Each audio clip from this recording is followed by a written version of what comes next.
हमारा जवानिया के बढ़ल बा खतरा। केहू न बोली नहीं आँख दिखाई, केहू न बोली नहीं आँख दिखाई। अब आइल बारू तो जान जा, तू जान जिला बेतिया के बन जा। गोरी तू जान हमारा जिला के बन जा, तू जान जिला बेतिया के बन जा। मैडम तू जान हमारा जिला के बन जा।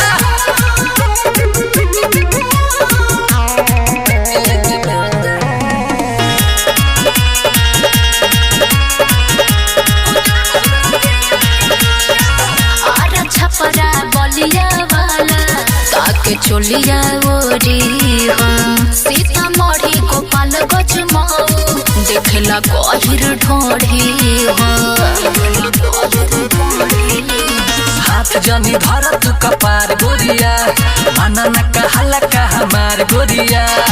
यही जिला के भतार बना के, यही जिला के भतार बना के लौटे के पीछे दाना बन जा। तू जान जिला बेतिया के बन जा।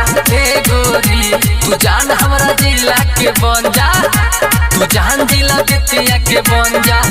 मैडम तू जान हमारा जिला के बन जा।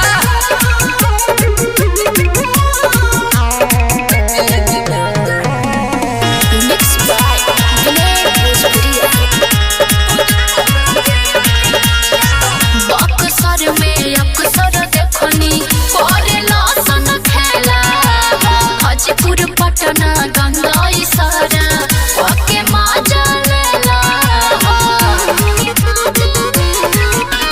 तोहरा से रिश्ता हमार होई हो, बाकी जिला भसुर तोहार होई हो। विनय भोजपुरिया से मोहर मारा बाल, विनय भोजपुरिया से मोहर मारा बाल। फिर चाहे बोलन दन जा, तू जान जिला बेतिया के बन जा।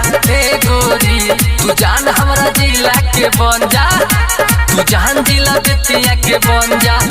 मैडम तू जान हमारा जिला के बन जा। जब से चढ़ल बा उमरे आई सतरा, हमारा जवानिया के बढ़ल बा खतरा। केहू न बोली नहीं आँख दिखाई, केहू न बोली नहीं आँख दिखाई। अब आइल बारू तो जान जा, तू जान जिला बेतिया के बन जा। गोरी तू जान हमारा जिला के बन जा।